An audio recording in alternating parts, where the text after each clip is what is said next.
Hello friends, आज मैं आपके साथ थोड़ा सा रूब्रिक्स के बारे में डिस्कस करती हूँ क्योंकि रूब्रिक्स हमारे होम्योपैथी प्रिस्क्रिप्शन के लिए सिमिलिमम सिलेक्ट करने के लिए बहुत इम्पॉर्टेंट है। और ये बात मुझे समझ में आई माइंड मेथड में आने के बाद। तो माइंड मेथड में आने के बाद मैंने अपने मेंटर्स से रूब्रिक्स के बारे में जो कुछ सीखा है थोड़ा, वो मैं आपके साथ शेयर करती हूँ। ठीक है, तो रूब्रिक्स बेसिकली क्या होता है ना, दैट इज़ सिम्टम ही है, मटीरिया मेडिका के सिम्टम ही है, लेकिन उसको अल्फ़ाबेटिकली और बहुत ऑर्गेनाइज तरीके से अरेंज किया है जिससे हम उसको प्रैक्टिकली बहुत इजीली यूज़ कर सकें। ठीक है, सो आज मैं आपको थियोरी नहीं, कुछ ऐसे रूब्रिक्स क्या है, रेपर्टरी क्या है और सारी डेफिनेशन वगैरह नहीं बताऊंगी, बट प्रैक्टिकली जो हमें हेल्प कर सकती है ऐसी कुछ टिप्स बताऊंगी। ठीक है, सो हमने समझ लिया कि वो मटीरिया मेडिका का सिम्टम ही है, लेकिन उसको अल्फ़ाबेटिकली अरेंज किया है, अलग अलग सेक्शन में डाला है, फिर एक रूब्रिक्स में अलग अलग मेडिसिन को ग्रेड दे दिए। तो हमारे लिए बहुत इजी हो जाता है किसी भी चीज़ को सिम्टम को समझने के लिए। इनडायरेक्टली वो सिम्टम ही है जो मॉर्बिडली पेशेंट में प्रेजेंट है।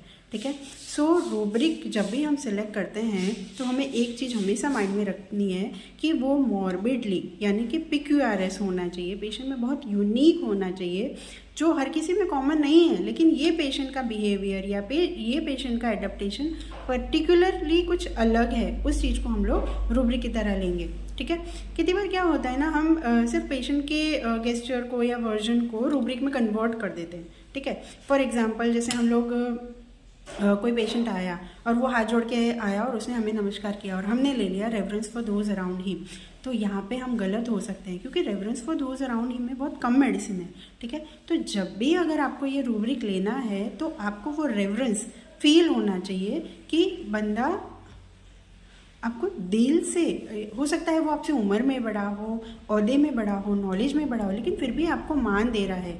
और दोज अराउंड हिम यानी सिर्फ आपको नहीं, आपके असिस्टेंट है, आपका असिस्टेंट है या कंपाउंडर है या साथ में कोई पेशेंट आया है, रिलेटिव आया है, उसके साथ भी वो बहुत अच्छे से सलीके से बात कर रहा है, तब हम ये रूब्रिक लेंगे reverence for those around him. So हमें हमेशा पेशेंट के जो भी हम रूब्रिक ले रहे हैं वो फील हमें आनी चाहिए पेशेंट के अंदर कि वो चीज़ हमें लग रहा है कि ये पेशेंट में थ्रू एंड थ्रू है। पूरे केस टेकिंग में आपको 2-3 बार मिलना चाहिए। एक ही बार पेशेंट ने कुछ बोला और हमने उसका अगर रूब्रिक ले लिया तो हम उसमें कभी कभी गलती कर सकते हैं। ठीक है, और सेकेंड थिंग, जैसे जो भी पेशेंट ने बोला है उसका टोन मैच होना चाहिए। ठीक है, फील मैच मतलब आपको वो इमोशन फील होना चाहिए। फॉर एग्जाम्पल अगर पेशेंट ने बोला कि मुझे ऐसा लगता है मैं मर जाऊँ, ठीक है, और हमने ले लिया कि डेथ डिज़ायर, ठीक है, या पेशेंट ने ऐसा बोला कि मुझे ख्याल आता है कि मैं मर जाऊँ और हमने ले लिया डेथ डिज़ायर याद नहीं आया और हमने ले लिया सुसाइडल थॉट्स, तो ये सीरियसली बहुत बड़ी गलती होती है हमारी। ठीक है, अगर पेशेंट ने बोला कि मुझे ऐसा लगता है मर जाऊँ तो उसे पूछो क्यों ऐसा लगता है। ठीक है, या जो उसने बोला कि मैं मर जाऊँ उसके अलग अलग तरीके हो सकते हैं।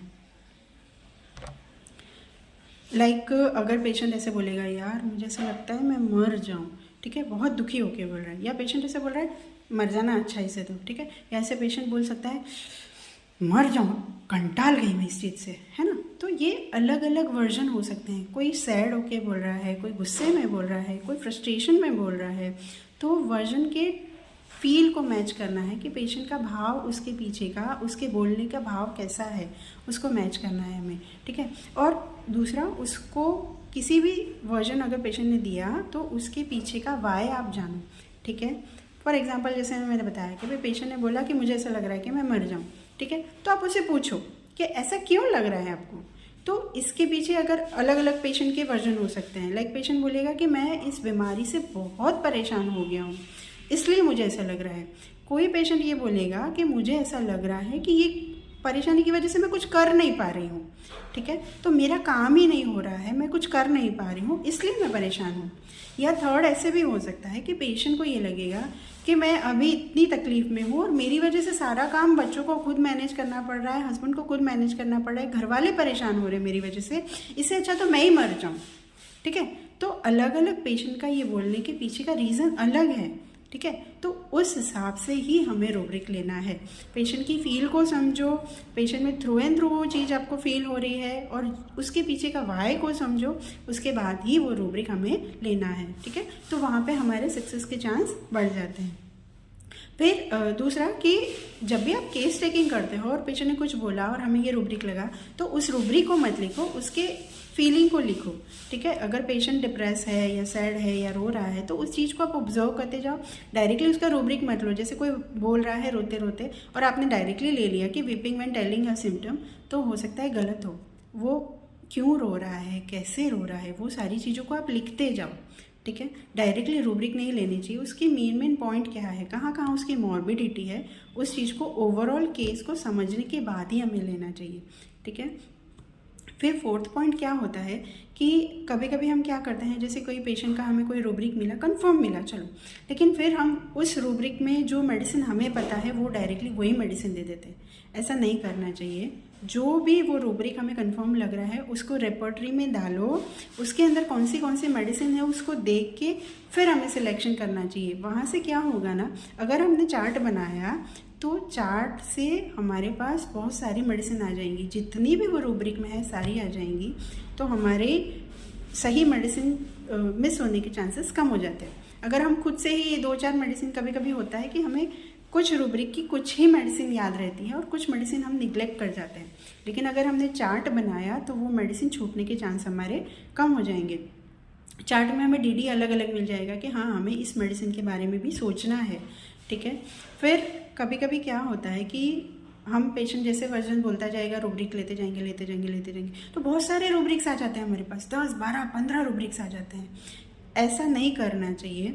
उसमें क्या होता है, अगर हमने बहुत ज़्यादा रूब्रिक ले लिया ना तो जनरली हमारे पास चार्ट में पॉलीक्रेस्ट रेमेडी ही आती है, ठीक है। और अगर हमने फिर वो फर्स्ट सेकंड में से ही कुछ दे दिया तो वो चांसेस होते हैं कि हम कहीं मिस्टेक कर जाएं, ठीक है। सो क्या करो, आप जो भी मॉर्बिडिटी है उसको नोट करो और कम रूब्रिक लो। 3 से 4 रूब्रिक में अगर आपको बहुत कंफर्म मिलता है तो ठीक है, 5-6 मिल रहे हैं तो ठीक है। 10, 12, 15 रूब्रिक नहीं लेने चाहिए, या सिंगल पे भी जैसे मैंने बताया उस पर भी प्रिस्क्रिप्शन नहीं करनी चाहिए। मिनिमम 3 लेने चाहिए और मैक्सिमम 6-7 से भी आपको एक आइडिया आ जाता है, core feeling of the patient और मेडिसिन मैच हो जाती है, ठीक है। इसलिए बहुत ज़्यादा 10-15 जो भी बोलते जा रहा है लिखते जाओ, ऐसे चार्ट नहीं बनाना चाहिए, इसमें कभी कभी गलती हो सकती है, ठीक है। फिर एक चीज़ क्या होती है कि रूब्रिक कौन सा सिलेक्ट करना है वो भी बहुत इंपॉर्टेंस है कि फॉर एग्जांपल जैसे किसी रूब्रिक में बहुत सारी मेडिसिन होती है, जैसे एब्सेंट माइंडेड ले लो, ठीक है, वाइवेसियस ले लो, तो हमें पता है पेशेंट वाइवेसियस है, लेकिन वो रूब्रिक हमारे लिए सिलेक्शन में हेल्प नहीं करता है ना, क्योंकि वाइवेसियस में इतनी सारी मेडिसिन है, एब्सेंट माइंडेड में इतनी सारी मेडिसिन है, तो वो रूब्रिक जो है हमारा वो जनरली हमें हेल्प नहीं करेगा। उसको रेट्रो में यूज़ कर सकते हैं, ठीक है। या फिर ऐसा कोई रूब्रिक है जिसमें 1 या 2 ही मेडिसिन है, ठीक है, तो वहाँ पे भी बहुत कॉशियसली अप्लाई करना चाहिए।